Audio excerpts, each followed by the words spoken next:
Welcome back to another quick guide today. We'll walk you through how to make a website shortcut on Android. Here are the steps to make a website shortcut on your Android. First is to unlock your Android phone and make sure to connect to the Wi-Fi. Open the Google Chrome browser or your preferred browser. Then tap on the search box. In the address bar, type the website URL you want to make a shortcut for. Wait for the website to fully load, and make sure you're on the home page or page you want the shortcut to open. Tap the three vertical dots at the top right corner of Chrome. From the drop down menu, select Add to Home Screen.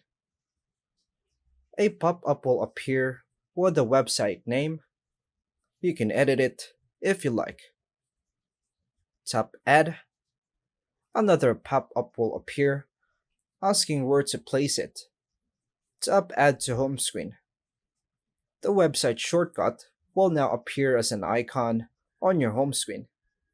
You can move it by touching and holding the icon, then dragging it to your preferred spot. So I'll move it a little bit. Tap the new shortcut icon anytime to open the website directly in Chrome. If you want to remove it, touch and hold the icon, then drag it to remove or the trash bin. And that's all for now, folks. Thanks for watching.